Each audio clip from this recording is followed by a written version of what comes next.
Puducherry budget கூட்டத்தொடரில் ஆஷா பணியாளர்களுக்கு ஊதிய உயர்வு வழங்கப்படும் என்று அறிவிக்கப்பட்டது.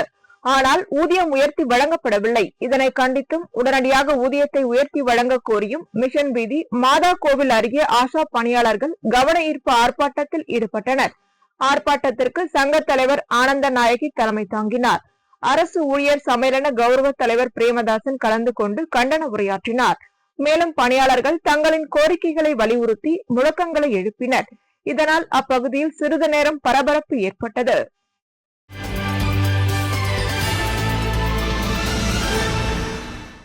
புதுச்சேரி உருளையன்பேட்டை தொகுதிக்குட்பட்ட பகுதிகளில் குடிசை மாற்று வாரியம் மூலம் மேற்கொள்ள வேண்டிய பணிகளை பற்றிய ஆலோசனை உருளையன்பேட்டை தொகுதி சட்டமன்ற உறுப்பினரும் நமது மக்கள் கழக தலைவருமான நேரு என்கின்ற குப்புசாமி தலைமையில் சட்டப்பேரவையில் உள்ள அவரது அலுவலகத்தில் நடைபெற்றது.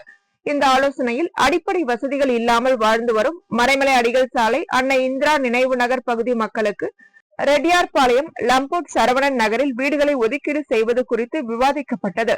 மேலும் உருளையன்பேட்டை தொகுதிக்குட்பட்ட சாலை ஓரங்களில் மற்றும் வீடுகள் இன்றி வசிக்கும் குடும்பங்களுக்கு வீட்டு வசதி வழங்குதல், கண்டாக்டர் தோட்டம், அரசு குடியிருப்புகள் மற்றும் அதனை சுற்றியுள்ள பகுதிகளை மேம்படுத்துதல், கோவிந்த சாலை, அந்தோனியார் கோவில் வீதி, அரசு குடியிருப்புகளை புதுப்பித்தல் மற்றும் மேம்படுத்துதல் பணிகள் குறித்தும் விரிவான ஆலோசனை நடைபெற்றது.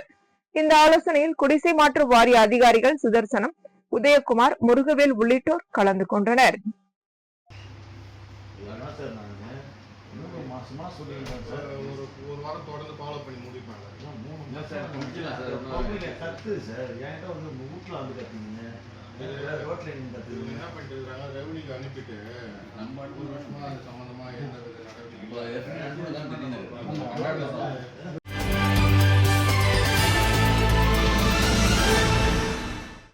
மணவெளி தொகுதிக்குட்பட்ட தானாம்பாளையம், சடையப்பர் கோவில் தெரு, முத்து முதலியார் நகர், புதுநகர் ஆகிய பகுதிகளில் சமூக சேவகர் ராமு பொதுமக்களை வீடு வீடாக சென்று சந்தித்து வருகின்ற சட்டமன்ற தேர்தலில் எனக்கு ஒரு வாய்ப்பு கொடுங்கள் என்று கேட்டு ஹாட்பாக்ஸ், சர்க்கரை ஆகியவற்றை வழங்கினார். முன்னதாக நல்லவாடு சாலையில் உள்ள தானாம்பாளையம் புற்று மாரியம்மன் ஆலயத்தில் சிறப்பு அபிஷேக ஆராதனைகள் செய்து நிகழ்ச்சியை தொடங்கினார். மேலும் இந்நிகழ்ச்சியில் தயாளன், ஷாஜகான், நாகராஜன், ஆனந்த், கார்த்திக் உள்ளிட்டோர் கலந்து கொண்டனர்.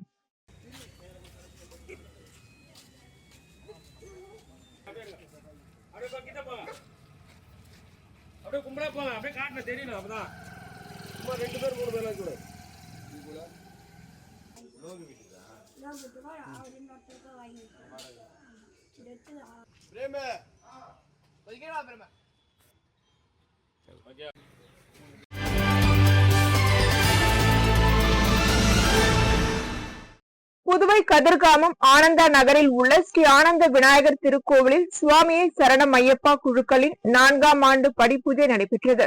இதில் குழுக்களில் உள்ள உறுப்பினர்கள் மாலை அணிந்து சபரிமலை யாத்திரைக்கு செல்வதற்கு முன் படிப்பூஜை நடத்தி ஐயப்பனை வணங்கி வருகின்றனர். அந்த வகையில் 4ஆம் ஆண்டு படிப்பூஜை நடைபெற்றது.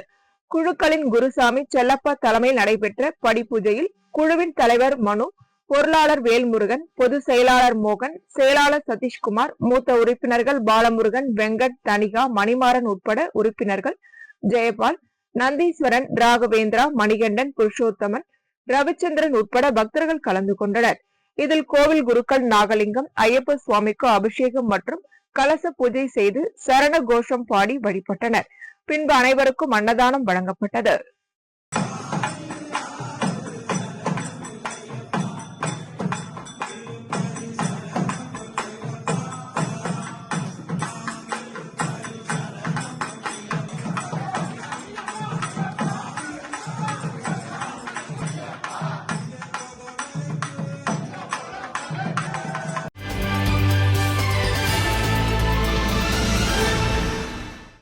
புதுச்சேரி ராமநாதபுரத்தில் அமைந்துள்ள கிறிஸ்ட் இன்ஸ்டிடியூட் ஆஃப் டெக்னாலஜி தொழில் மேலாண்மை துறை சார்பில் தொழில் மேலாண்மை மன்றம் துவங்கப்பட்டது. இந்நிகழ்ச்சியில் சாம்பால் கல்வி குழுமத்தின் சேர்மன் டாக்டர் சாம்பால் தலைமை தாங்கினார். சாம்பால் கல்வி குழுமத்தின் இயக்குநர் குமரவேல் முன்னிலை வகித்தார். கல்லூரியின் முதல்வர் முனைவர் ஓம் முருகதாசன் வரவேற்புரை வழங்கினார். இந்நிகழ்ச்சியில் சென்னை சவிதா பல்கலைக்கழகத்தின் தொழில் மேலாண்மை துறை பேராசிரியர் முனைவர் இளமுருகன் கலந்து கொண்டு வாழ்த்துரை வழங்கினார். மேலும் மேலாண்மை மன்றத்தின் புதிய நிர்வாகிகள் தேர்வு செய்யப்பட்டு உறுதிமொழி எடுத்துக் கொண்டனர்.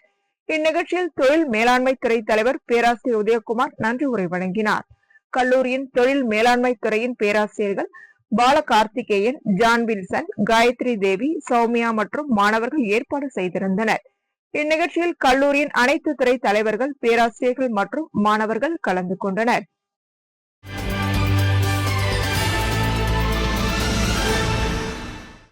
நவம்பர் 21ஆம் தேதி உலக மீனவர் தினமாக கொண்டாடப்பட்டு வருகிறது. இந்நிலையில் உலக மீனவர் தினத்தை ஒட்டி காரைக்கால் கடற்கரை சாலையில் அமைந்துள்ள சிந்தனை சிற்பி சிங்காரவேலர் சிலைக்கு காரைக்காலில் உள்ள 11 மீனவ கிராம பஞ்சாயத்தார்கள் சார்பில் 100க்கும் மேற்பட்ட மீனவர்கள் மாலை அணிவித்து மரியாதை செலுத்தினர். இதனைத் தொடர்ந்து சிந்தனை சிற்பி சிங்காரவேலர் சிலைக்கு பாஜக, காங்கிரஸ் கட்சி, தமிழக வெற்றி கழகம் உள்ளிட்ட பல்வேறு அரசியல் கட்சிகள் சார்பில் மாலை அணிவித்து மரியாதை செலுத்தப்பட்டது.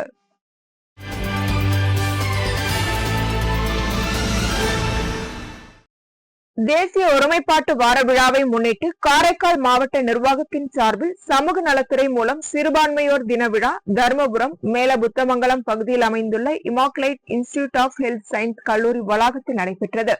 இந்நிகழ்ச்சிக்கு அமைச்சர் திருமுருகன் கலந்து கொண்டு தலைமை தாங்கினார். மேலும் இவ்விழாவில் சட்டமன்ற உறுப்பினர் ராஜசேகரன் முன்னிலை வகித்தார். இந்நிகழ்ச்சியில் காரைக்கால் மகளிர் மற்றும் குழந்தைகள் மேம்பாட்டுத் துறையில் குழந்தைகள் நலத்திட்ட அதிகாரி Krishnaveni, Immaculate Institute of Health Science கல்லூரியின் முதல்வர் டாக்டர் காணிக்கை ஆரோக்கியசாமி ஆகியோர் வாழ்த்துரை வழங்கினர். இந்நிகழ்ச்சியில் சிறுபான்மையினர் நலம் காத்திடல் என்றும் அவசியமே என்ற தலைப்பில் கல்வித்துறை பள்ளி நூலகர் சரவணன், இந்திய உணவு கழகத்தின் ஓய்வு பெற்ற மேலாளர் யாசின், ஓய்வு பெற்ற பண்டக காப்பாளர், தேசிய விருதாளர் கலைமாமணி சூசைராஜ், சமூக நலத்துறையின் உதவி இயக்குனர் சுந்தரம் ஆகியோர் சிறப்புரையாற்றினர். மேலும் இவ்விழாவில் சமூக நலத்துறையின் அலுவலக உதவியாளர் குமுதா வரவேற்புரையும், ஜரீனா பானு நன்றி உரையும் ஆற்றினர். இந்நிகழ்ச்சியில் கல்லூரி மாணவிகள், ஆசிரியர்கள் மற்றும் துறை சார்ந்த அதிகாரிகள் கலந்து கொண்டனர்.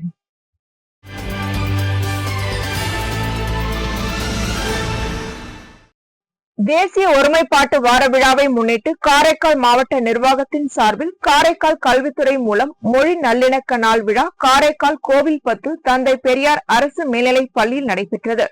இந்நிகழ்ச்சியில் அமைச்சர் திருமுருகன் கலந்து கொண்டார். மேலும் இந்நிகழ்ச்சியில் வரவேற்புரையை பள்ளியின் துணை முதல்வர் ஸ்ரீதரன் வழங்கினார். முதன்மை கல்வி அதிகாரி விஜயமோகனா வாழ்த்துரை வழங்கினார். அதனைத் தொடர்ந்து சிறப்புரையாற்றிய அமைச்சர், மொழி நல்லிணக்க நாள் மிகவும் சிறப்பானது. ஒரு மனிதன் மற்றொரு மனிதனிடம் அவருடைய எண்ணம் மற்றும் உணர்ச்சிகளை வார்த்தை வடிவில் வெளிப்படுத்துவதற்கு மொழி உருவாக்கப்பட்டன. நமது இந்திய நாடு என்பது மத சார்பற்ற நாடு என்பதால் தான் பலதரப்பட்ட மொழிகள் உள்ளன. நாம் அனைத்து மொழிகளும் மற்றும் கலாச்சாரத்தை மதிக்க வேண்டும். மாணவர்களாகிய நீங்கள் அனைத்து மொழியையும் கற்றுக்கொள்ள முயற்சிக்க வேண்டும். இதுவே மொழி நல்லிணக்கம் என்று அமைச்சர் தெரிவித்தார். அதனைத் தொடர்ந்து காரைக்காலில் உள்ள பல்வேறு பள்ளிகளில் இருந்து தமிழ், ஆங்கிலம், மலையாளம், தெலுங்கு, ஹிந்தி மற்றும் பிரெஞ்சு ஆகிய மொழிப்பாட ஆசிரியர்கள் இந்நிகழ்ச்சியில் கலந்து கொண்டு அந்தந்த மொழிகளின் சிறப்புகளை விரிவாக்கம் செய்து மாணவர்கள் பல்வேறு மொழியை கற்றுக்கொள்வதற்கு ஊக்கத்தை அளித்தனர்.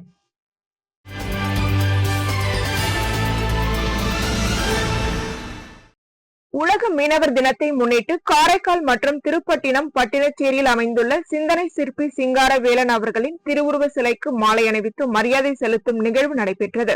இந்நிகழ்ச்சியில் காரைக்கால் மாவட்ட மீனவர் அணி தலைவர் அருணாச்சலம் தலைமையில் பட்டியல் அணி மாநில பொறுப்பாளர் மீனாட்சி சுந்தரம், முன்னாள் மாநில துணைத் தலைவர் கணபதி, மாவட்ட தலைவர் முருகதாஸ், தொகுதி தலைவர் மணிமாறன், தொகுதி பொதுச் செயலாளர் ஆறுமுகம் ஆகியோர் கலந்து கொண்டு மரியாதை செலுத்தினர். மேலும் கட்சி நிர்வாகிகள் மற்றும் பல்வேறு பகுதிகளை சேர்ந்த மீனவர்கள், நண்பர்கள் இந்நிகழ்வில் பங்கேற்றனர்.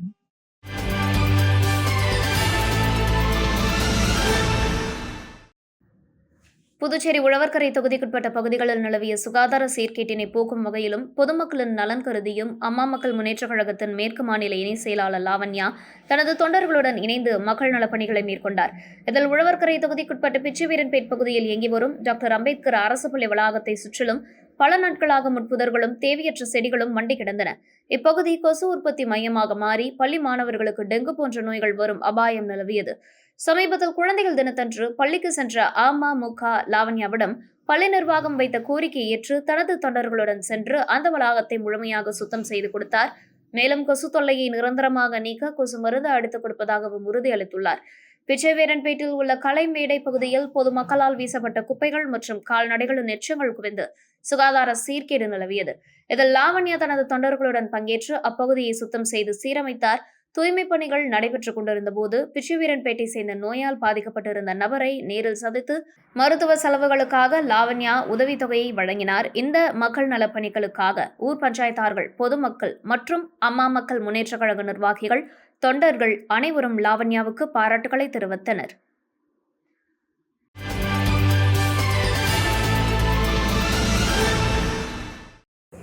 புதுச்சேரியில் பிஆர்டிசி மூலம் மின் பேருந்துகள் நகரப்பகுதியில் 1 மாதமாக இயக்கப்படுகின்றன.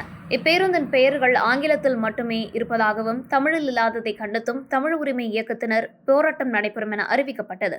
மறைமலையடிகள் சாலையில் தாவரவியல் பூங்காவில் எதிரே மின்பேருந்து பணிமனை முன்பு முற்றுகை போராட்டம் நடத்துவதாக அறிவித்தனர்.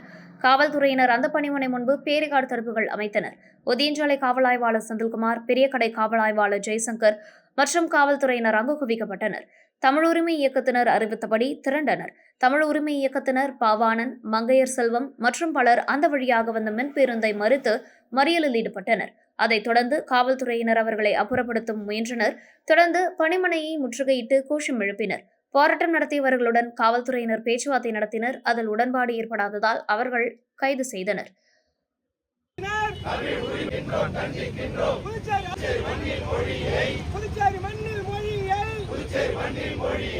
புதுச்சேரி பூர்வ குடியின்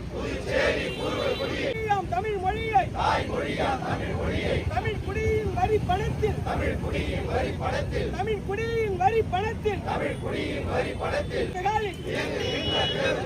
புறக்கணிக்கும் ஆணையரை வாக்குறுதி தந்த செயலாளரை வன்மையாக கண்டிக்கின்றோம்.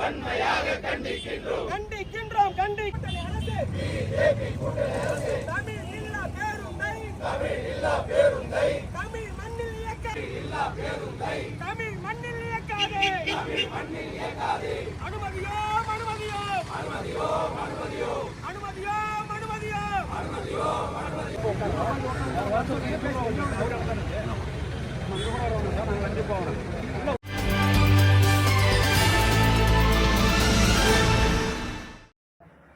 புதுச்சேரி அரசின் கைத்தறி நிறுவனமான பான்பேப் போதிய வருமானம் இல்லாமல் மூடப்படும் அவல நிலைக்கு தள்ளப்பட்டுள்ளது.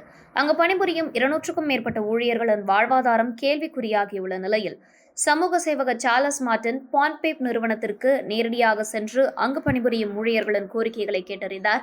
தொடர்ந்து பான்பேப் கைத்தறி நெசவாலையை பார்வையிட்ட அவர் ஊழியர்களுக்கு 5 கிலோ அரிசி உள்ளிட்ட நலத்திட்ட உதவிகளை வழங்கினார். தொடர்ந்து செய்தியாளர்களை சந்தித்த சமூக சேவகர் சார்லஸ் மார்டின் இங்கிருந்து மக்களிடம் வீடு கட்டி தருவதாக அரசு உத்தரவாதம் அளித்திருந்தார்கள். ஆனால் இந்த பகுதியில் வீடு கட்டியும் உரிமையாளர்களிடம் ஒப்படைக்காமல் உள்ளது.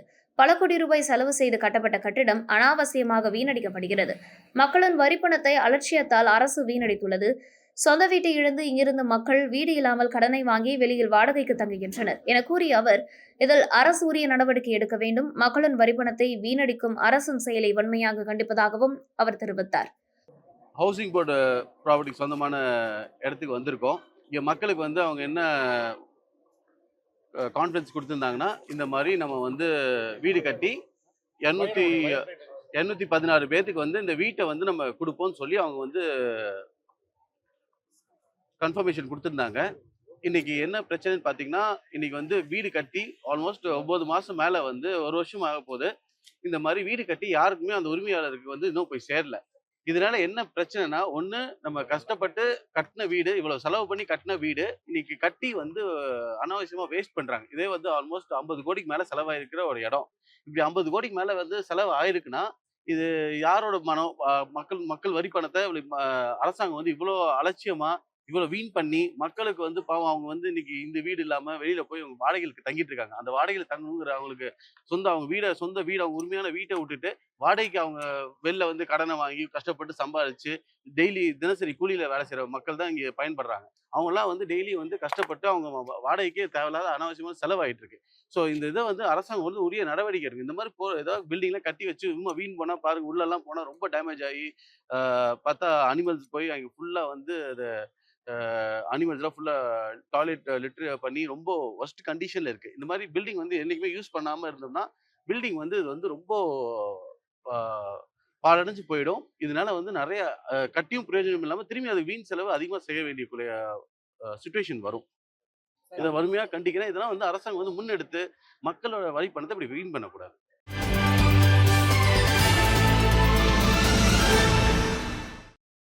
உலக மீனவர் தினத்தை முன்னிட்டு புதுச்சேரி கடலூர் சாலையில் அமைந்துள்ள சிந்தனை சிற்பி சிங்காரவேலர் திருவுருவ சிலைக்கு புதுச்சேரி அரசு சார்பில் மாலை அணிவிக்கும் நிகழ்வு நடைபெற்றது.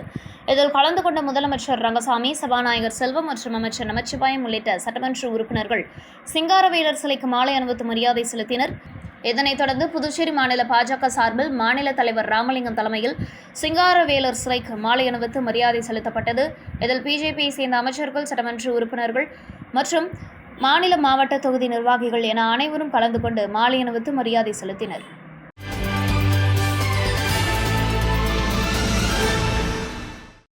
புதுச்சேரி முத்தியால்பேட்டை தொகுதி திமுக முன்னாள் சட்டமன்ற உறுப்பினர் நந்தா சரவணன் துணைநிலை ஆளுநர் கைலாசநாதனை ராஜ்நிவாசில் சந்தித்து மனு அளித்தார்.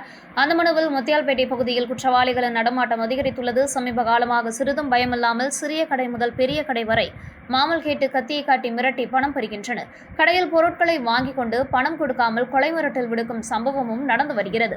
தமிழகத்தை சேர்ந்த மதுரை, திருச்சி, தஞ்சாவூர், சென்னை பகுதிகளில் இருந்து அரசியல் பின்புலம் உள்ள நபர்கள் அடியாட்களுடன் புதுச்சேரியில் அறையெடுத்து தங்கி கந்துவட்டி தொழிலில் ஈடுபட்டு வருகின்றனர். இவர்களால் சிறு தொழில் செய்யும் பெண்கள் மற்றும் வணிகர்கள் கடுமையாக பாதிக்கப்படுகிறார்கள். எனவே கந்துவட்டி தடை சட்டத்தை நடப்பு கூட்டத்தொடரில் நிறைவேற்ற அரசுக்கு அறிவுறுத்த வேண்டும் என கேட்டுக்கொண்டார். மேலும் முத்தியால்பேட்டை தொகுதி முழுவதும் கஞ்சா உள்ளிட்ட போதைப் பொருட்களின் நடமாட்டம் அதிகரித்துள்ளது. இதனால் பள்ளி, கல்லூரி செல்லும் மாணவர்கள் பாதிக்கப்படுகின்றனர். எனவே போதை கும்பல்களின் நடமாட்டத்தை அறவே ஒழிக்க வேண்டும் என வலியுறுத்தப்பட்டிருந்தது. பின்னர் செய்தியாளர்களை சந்தித்த திமுக சட்டமன்ற உறுப்பினர் நந்தா சரவணன், முதல் கோரிக்கை இப்ப சமீப காலமாக ரவுடிகளுடைய தொல்லைகள் அதிகமாயிடுச்சு. முத்திரப்பேட்டை தொகுதியில கடந்த வாரம் ஒரு பேக்கரியில் ரவுடி உள்ள புகுந்து கத்தி காட்டி மாமூல் கேட்டு அந்த கடையை அடிச்சு வச்சிருக்காரு. அதை தொடர்ந்து கடந்த ஒரு 2 நாளுக்கு முன்னாடி அதே மாதிரி ஒரு சம்பவம் செருப்பு கடையில் நடந்திருக்கு. இந்த 2 சம்பவத்தை சுட்டி காட்டி ரவுடிகளுடைய அட்டகாசம் அதிகமா இருக்குதுன்னு சொல்லிட்டு அதுக்கான நடவடிக்கை உடனே எடுக்கணும்னு சொல்லிட்டு துணைநிலை ஆளுநர்கிட்ட ஒரு மனு கொடுத்துருக்கோம். போலீஸ் ரோந்து அதிகப்படுத்தி சொல்லி தொகுதி ஃபுல்லா கொடுத்துருக்கோம். வியாபாரிகள் அச்சமின்றி இன்னைக்கு அச்சத்தோட வியாபாரம் பண்ணிட்டு இருக்காங்க. அச்சம் இல்லாம வாழ்த்துக்கு வழி பண்ணணும் அப்படின்னு சொல்லி துணைநிலை ஆளுநரை கோரிக்கை வச்சிருக்கோம். முதல் கோரிக்கை. 2வது கோரிக்கை கந்துவட்டி பிரச்சனை. வியாபாரிகள் இன்னைக்கு கந்துவட்டியில் ரொம்பவும் பாதிக்கப்பட்டிருக்காங்க. இன்னைக்கு 1 லட்ச ரூபாய்க்கு ஒரு நாளைக்கு 3000 ரூபாய் வட்டி, 10,000 ரூபாய்க்கு 300 ரூபாய் வட்டின்னு சொல்லிட்டு போயிட்டு இருக்குது. அது ஒரு பெரிய மாஃபியா மாதிரி ஒரு பெரிய கேங் சுத்தி வந்துட்டு இருக்கு. இதை தடுக்கிறதுக்கு நடவடிக்கை எடுக்கிறதுக்கு யாருக்கும் ஒண்ணு வரல. அவங்களும் கம்ப்ளைண்ட் கொடுக்க மாட்டாங்க. எங்களுக்கு வியாபாரிகள் லெட்டர் எழுதியிருக்காங்க. இந்த மாதிரி கந்துவட்டியால நம்ம பாதிக்கப்பட்டிருக்கோம், அதுக்கு உடனே நடவடிக்கை பாதிக்கப்பட்டோம்னு சொல்லி எழுதியிருக்காங்க. அதை மேற்கோள் காட்டியே அந்த மனுவில் குறிப்பிட்டிருக்கோம்.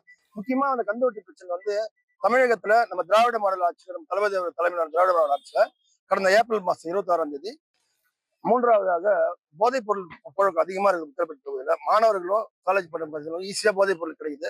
அதை தடுக்கிறதுக்கு எந்த ஒரு நடவடிக்கை இது வரைக்கும் எடுக்கல. ஈஸியா போதைப் பொருள் கிடைக்கிற மாதிரி இருக்கிற சூழ்நிலையை மாற்றி மக்கள் அச்சம் இல்லாம வாழறதுக்கும் போதைப் பொருள் நடவடிக்கை எடுத்து புதுசாக நடவடிக்கை எடுக்க சொல்லி வலியுறுத்தணும். அதையும் ஏற்றுக்காரு. இந்த 3 கோரிக்கையும் வலியுறுத்தா அவர்கிட்ட நாங்கள் மனு கொடுத்துருக்கோம். 3த்தையும் பரிசீலனை பண்ணி உடனே நடவடிக்கை எடுக்கணும்னு சொல்லி உறுதியளித்திருக்காரு.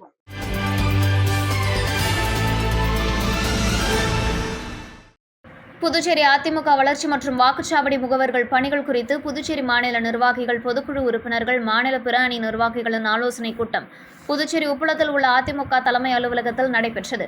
இக்கூட்டத்திற்கு மாநில கழக செயலாளர் அன்பழகன் தலைமை தாங்கினார். பின்னர் செய்தியாளர்களை சந்தித்த மாநில செயலாளர் அன்பழகன், அரசியல் சாசனத்தை அவமதிக்கும் திமுக முதலமைச்சர் ஸ்டாலினுக்கு உயர்நீதிமன்றம் சரியான பதிலடியை வழங்கி மாநில அரசால் கொண்டுவரப்படும் மசோதாக்களுக்கு கால நேரத்தை கூற முடியாது என தீர்ப்பு உயர்நீதிமன்றம் வழங்கியுள்ளது.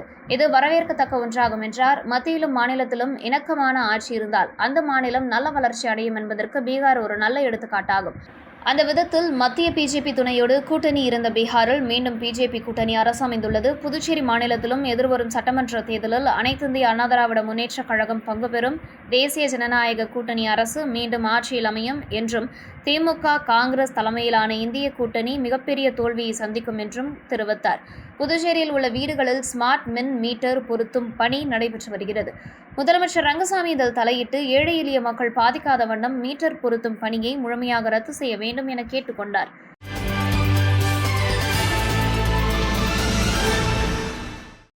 உலக மீனவர் தினத்தை முன்னிட்டு புதுச்சேரி கடலூர் சாலையில் அமைந்துள்ள சிந்தனை சிற்பி சிங்காரவேலர் திருவுருவ சிலைக்கு புதுச்சேரி மாநில காங்கிரஸ் கட்சி சார்பில் கட்சியின் தலைவர் வைத்திலிங்கம் தலைமையில் முன்னாள் முதலமைச்சர் நாராயணசாமி, சட்டமன்ற கட்சித் தலைவர் வைத்தியநாதன் உள்ளிட்ட முன்னாள் அமைச்சர்கள், முன்னாள் சட்டமன்ற உறுப்பினர்கள், காங்கிரஸ் கமிட்டியின் மாநில நிர்வாகிகள், இளைஞரணி நிர்வாகிகள் மற்றும் மகளிர் அணியினர் மற்றும் மீனவர் பிரிவு என அனைவரும் கலந்து கொண்டு சிங்காரவேலர் சிலைக்கு மாலை அணிவித்து மரியாதை செலுத்தினர்.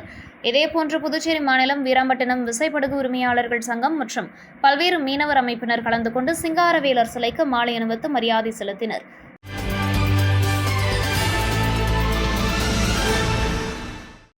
உலக மீனவர் தினத்தை முன்னிட்டு சமூக சேவகர் ஜோஸ் சார்லஸ் மார்ட்டின் அவர்களின் அறிவுறுத்தல்படி புதுச்சேரி மணவெளி தொகுதி JCM மக்கள் மன்றத்தின் சார்பில் புதுச்சேரி கடலூர் சாலையில் உள்ள சிங்காரவேலர் சிலைக்கு மாலை அணிவித்து மரியாதை செலுத்தப்பட்டது. பெருமாள் தலைமையில் சிங்காரவேலர் சிலைக்கு மாலை அணிவித்து மரியாதை செலுத்தப்பட்டது. இந்நிகழ்ச்சியில் மணவெளி தொகுதி JCM மக்கள் மன்ற நிர்வாகிகள் சிலம்பரசன், சகுந்தன், பிரசாந்த், ஜனார்த்தனன், சைசன், வேல்முருகன், சக்திவேல் ஆகியோர் கலந்து கொண்டு மாலை அணிவித்து மரியாதை செலுத்தினர். இதைத் தொடர்ந்து உலக மீனவர் தினத்தை முன்னிட்டு புதுச்சேரி மக்கள் முன்னேற்றக் கழகம் சார்பில் சிங்காரவேலர் சிலைக்கு மாலை அணிவித்து மரியாதை செலுத்தப்பட்டது. மக்கள் முன்னேற்றக் கழக மாநில தலைவர் பேராசிரியர் ராமதாஸ் தலைமையில் ஏராளமான நிர்வாகிகள் கலந்து கொண்டு மாலை அணிவித்து மரியாதை செலுத்தினர்.